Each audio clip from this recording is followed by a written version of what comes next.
Madame, Messieurs, merci et bienvenue à cette grande édition du journal de Baobab News GV. Débutons-là par la primature où le Premier ministre Jean-Michel Samalou Condé a eu un entretien le lundi 16 mai dernier avec la distinguée première dame, Madame Denise Nyakero Tshisekedi. Au cours de leur échange, le problème de la drépanocytose et l'amélioration de la condition de la femme congolaise. Suivez ces reportages.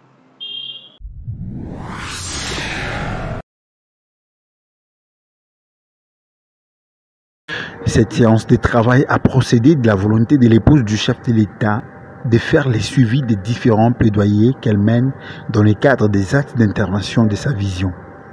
Dans son mot introductif, Denise Nyakero a remercié les chefs du gouvernement pour la prise en compte de son plaidoyer sur l'accès des femmes à des postes de responsabilité dans des différentes institutions du pays, plaidoyer qui a porté ses fruits.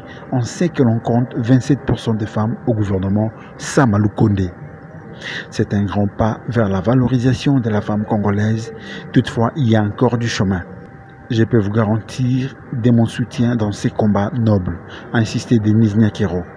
En présence des ministres de la Santé et de la Recherche scientifique du genre, famille et enfants, et de la vice-ministre de l'EPST, la première dame et le premier ministre ont dressé un état des lieux global des avancées des différents plaidoyers dont l'épouse du chef de l'État avait sollicité du premier ministre un certain nombre de mesures. Il s'agit du plaidoyer pour la lutte contre la drépanocytose en République démocratique du Congo, pour lequel elle a sollicité, entre autres, le financement du gouvernement, projet de sensibilisation à la drépanocytose dans le programme scolaire établi, concocté par la fondation qu'elle dirige. L'implication du gouvernement pour l'organisation des états généraux sur la drépanocytose.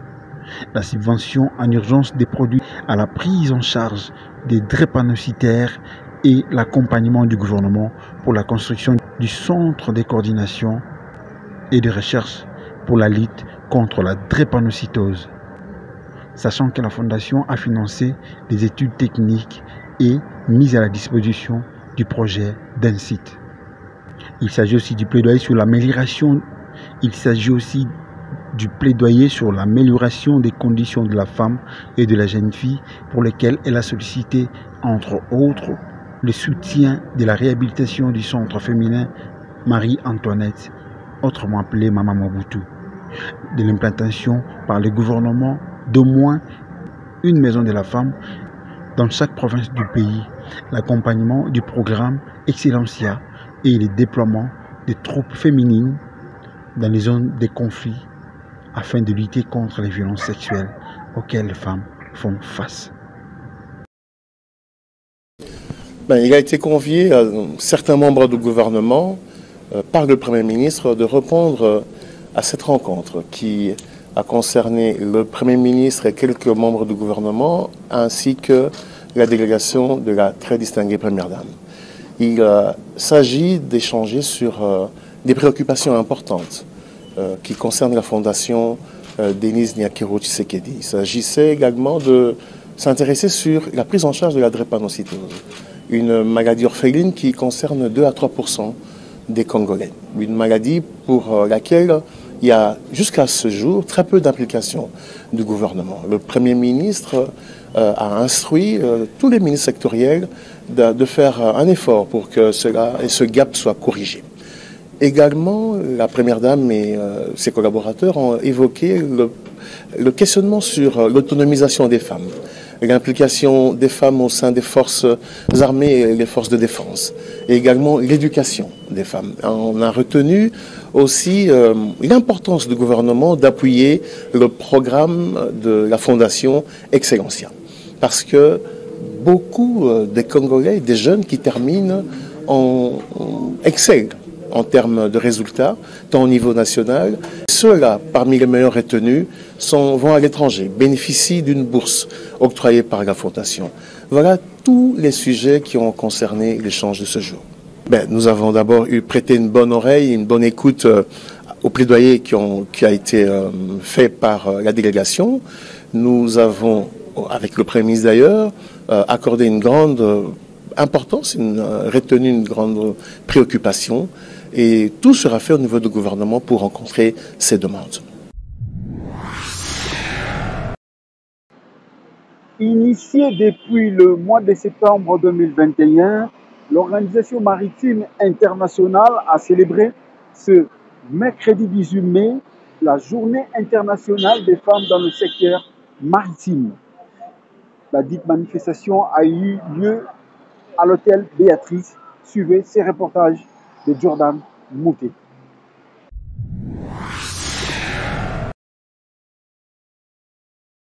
Cette journée a été célébrée ici à Kinshasa par les femmes de la direction maritime congolaise, chapeautée par Madame Tunda Kassongo.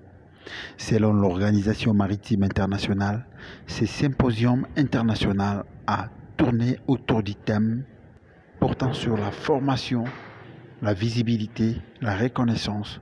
Cela revient à dire soutenir un environnement de travail sans obstacle. Les panélistes ont exposé sur plusieurs sujets relatifs à cette journée internationale des femmes du secteur maritime. Qui sont l'objet du service maritime? Quand vous voyez la tenue des marins, c'est presque même tenue que les pilotes. Alors, on aura ces questions vont nous permettre dans l'avenir à organiser des conférences pour expliquer. Il y a eu ensuite l'étape des questions-réponses dans le but toujours de développer le thème du jour. Une autre série d'activités sera programmée dans les très prochains jours.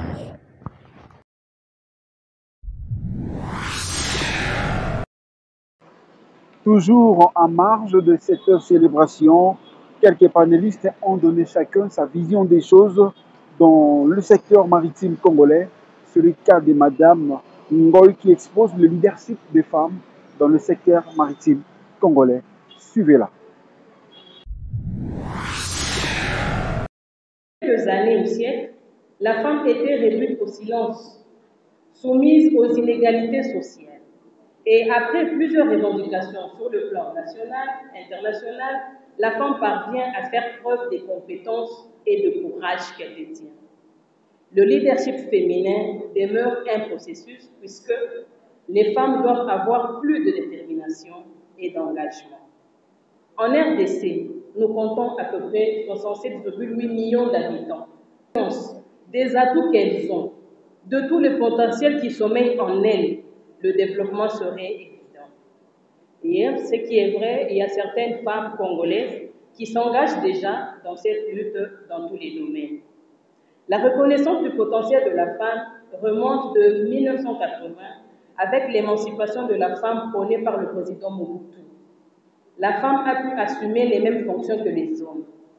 Et en 2006, la République démocratique du Congo accorde un accès des femmes aux postes de responsabilité. L'éclosion d'un développement, d'un renouveau tant attendu par tous, est l'apanage et de l'homme et de la femme. Après étude, on s'est rendu compte que l'influence de la nature de la femme lui permet de saisir la réalité différemment de l'homme. Elle a la faculté de la socialisation, d'encadrement, comme si elle était en train d'encadrer ses enfants dans un foyer.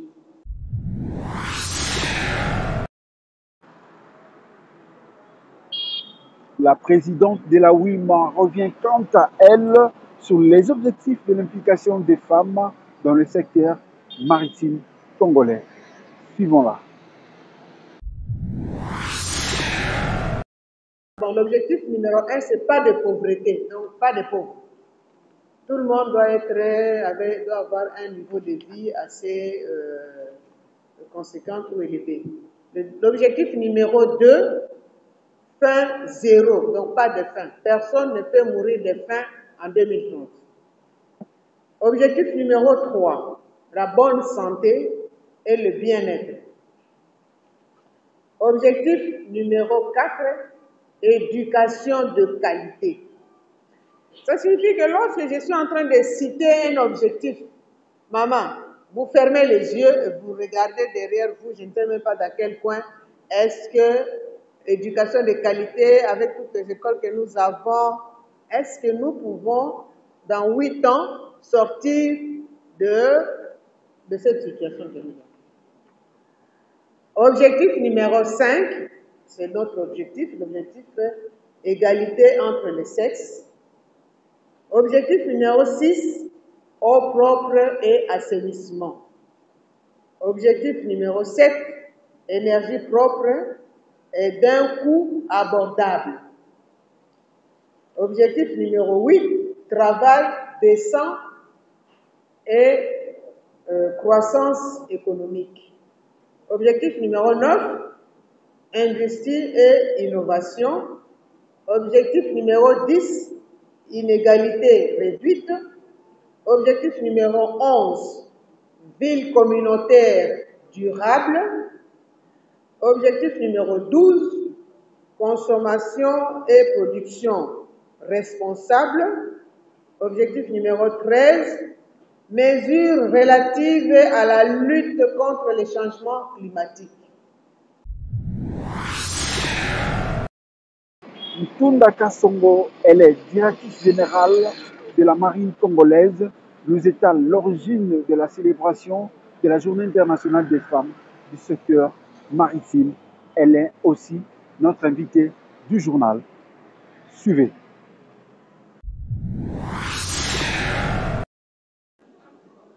Bonsoir Madame Ntunda Kassongo. Bonsoir. Madame, vous êtes le directeur de la marine congolaise, c'est ça? Oui, bien sûr. C'est quoi, qu'est-ce que vous faites dans la marine congolaise exactement? Merci beaucoup. Dans la marine congolaise, je fais beaucoup de choses. Je coordonne toutes les activités de 3 biefs. Le bief maritime, le bief moyen et le bief supérieur. Alors c'est moi donc la coordonnatrice. Je surveille la conception, l'application de toute la réglementation. D'accord, madame. Nous sommes là aujourd'hui dans le cadre de la Journée internationale des femmes du secteur maritime. Mais madame, le mois de mars qui venait de finir, tout le monde le sait que c'est le mois dédié à la femme. Le 8 mars, c'est la Journée internationale de la femme. Mais pourquoi vous avez encore particulièrement le 18 mai aujourd'hui une Journée internationale de la femme? Qu'est-ce que cela signifie, madame? Merci beaucoup. C'est une bonne question. La Journée internationale dédiée à la femme, des droits de la femme, donc le 8 mars, c'est une journée qui concerne toutes les femmes en général. Alors, la journée du 18 mai, dédiée à la femme par l'Organisation internationale maritime, c'est une journée spécifique qui concerne uniquement aux femmes maritimes. Les femmes maritimes traitent des questions liées à la marine et voies navigables. Donc, cette journée, elle a tout le sens. Pourquoi?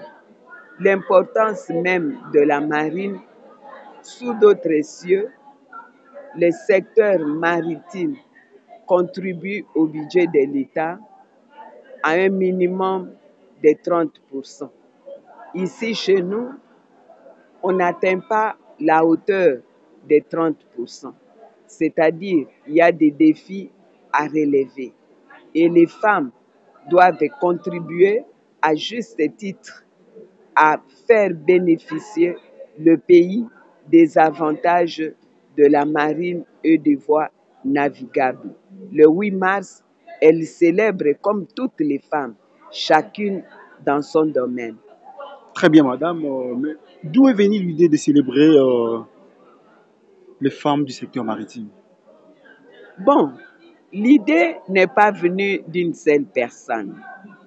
Depuis des décennies, les décideurs, eux-mêmes la communauté, tous, ils se sont rendus compte que le fait de ne pas associer la femme aux prises de décision ne permet pas le développement de l'humanité tout entière. Et l'idée n'est pas née aujourd'hui, l'idée d'impliquer la femme dans la gestion. Vous rappellerez l'époque du président Mobutu avec l'émancipation de la femme, comme à l'époque de Madame Biao. Et puis après, c'était la période du genre. Après la période du genre, c'est la parité. Donc, l'OMI n'a fait que concrétiser la volonté des États. L'OMI a eu le courage, cette journée sectorielle, parce qu'aujourd'hui, au moins 90% des charges au niveau mondial passent par la mer. Donc, tous les États accordent une attention particulière au secteur maritime. Il y a des développements, il y a des ports autonomes qui sont donc construits. Il y a la formation. Et il y a, je pense, 3 mois, le président de la République venait de poser la première pierre pour construire le port en eau profonde, pour faire bénéficier au pays, oui, à Banana bien sûr, pour faire bénéficier au pays tous les avantages liés à la mer. Parce qu'au moins 60%, si je ne me trompe, du fret congolais passe par le port de Pointe-Noire. Donc, c'est à juste titre que nous célébrons cette journée que l'OMI vient de concrétiser. Mais l'idée est venue de plusieurs, cette volonté-là. Très bien, madame. Que vise la Journée internationale de femmes du secteur maritime dans le monde et puis en particulier en République démocratique du Congo? Oui, merci. Cette journée vise beaucoup de choses. D'ailleurs, c'est mieux, pour bien comprendre, il faut faire un état de lieu dans les secteurs pour voir les structures, les sociétés qui sont dirigées par les femmes. Quelle est leur prestation? Ces femmes, nous avons vécu avec vous quand on a parlé de CVM.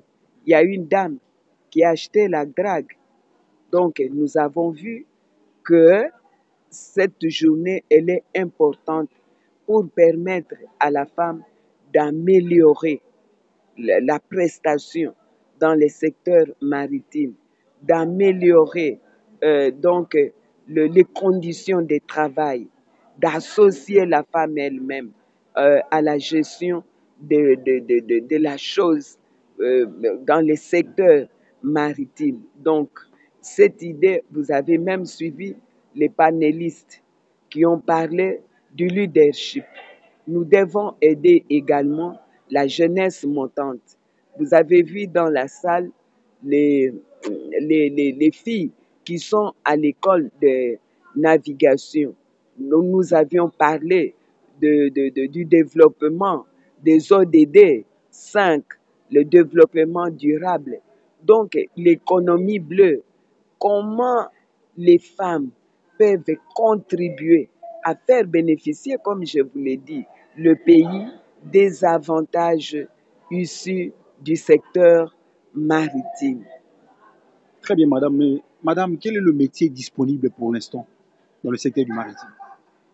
Le métier disponible. Pour aider les femmes à apprendre quelque chose. Oui, ce que je vais vous dire, je vais vous donner comme information. Si vous allez dans des pays comme le Sénégal, ils ont leur centre de formation. Et les diplômes issus de ces centres de formation sont validés au niveau international. C'est vous dire que les métiers, tous les métiers, du chauffeur au commandant au long parcours, sont disponibles. Ça dépend de la capacité des femmes. Il y en a qui seront capitaines, il y en a qui seront matelots, il y en a, donc il y a plusieurs métiers.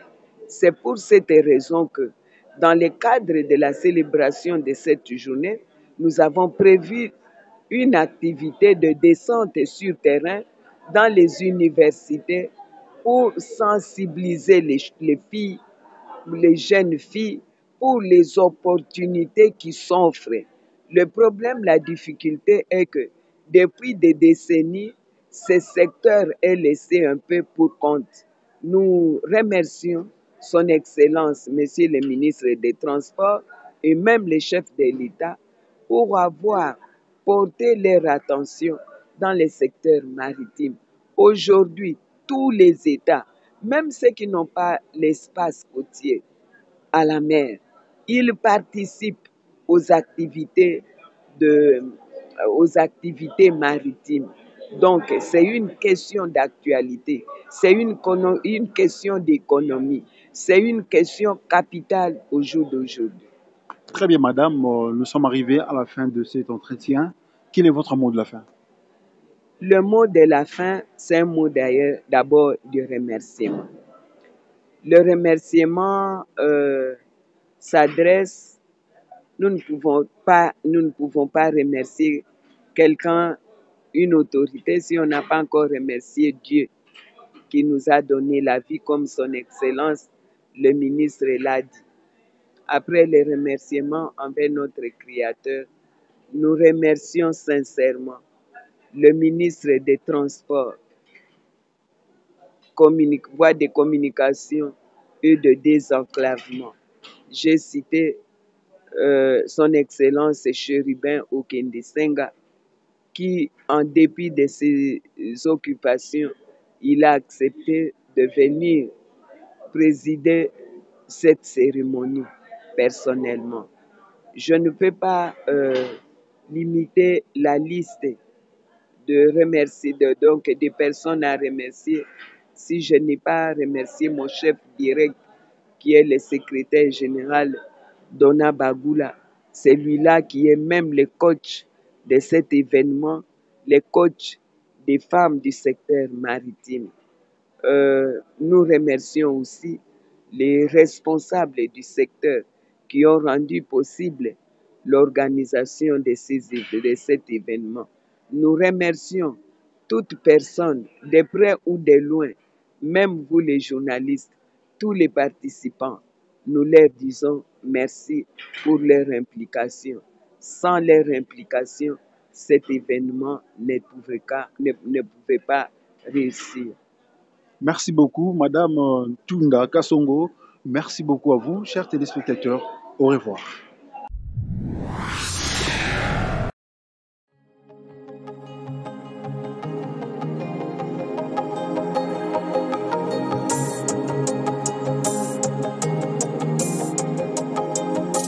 Depuis plus de 50 ans, les groupes électrogènes FG Wilson bénéficient d'une grande confiance pour fournir l'électricité essentielle en un large éventail d'applications à travers le monde. De 6,8 à 2500 kVA, FG Wilson offre l'une des plus larges gammes des groupes électrogènes fonctionnant au diesel, fabriqués dans les usines modernes en Europe, en Asie et en Amérique latine. On trouve nos groupes électrogènes installés dans de nombreux bâtiments parmi les plus emblématiques du monde, dans des hôpitaux, des banques, des usines, des chantiers de construction, des supermarchés ou alimentation, aux instituts et universités, dans de bars-bistrots, boîtes de nuit, dans des hôtels, des églises, des bureaux et réseaux de télécommunications assurant en toute discrétion l'absence totale des coupures de courant. La distribution de ces genres de qualité est assurée par Unicompex Congo. Unicompex Congo est planté dans plus de 10 provinces de la République démocratique du Congo, dont Kinshasa, Katanga, Goma, Maniema, Bunia, Beni, Bukavu, Aro, Kisangani, Ouatta, Butembo. Unicompex livre aussi dans les 9 régions du Congo-Brazza, dont Pointe-Noire. Nous sommes très fiers de l'héritage de notre entreprise et continuons à répondre aux besoins de nos clients, petits ou grands, avec une puissance sur laquelle ils peuvent compter. Retrouvez Unicompex à une seule adresse à Kinshasa, 1458 avenue Colonel Lukusa à Gombe.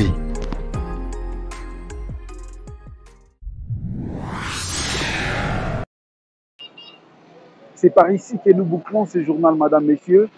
Jordan Kassongo a assuré la prise de vue. Lumière Nissi l'a coordonné. Que le Seigneur vous bénisse de partout où vous êtes à travers le monde. Au revoir.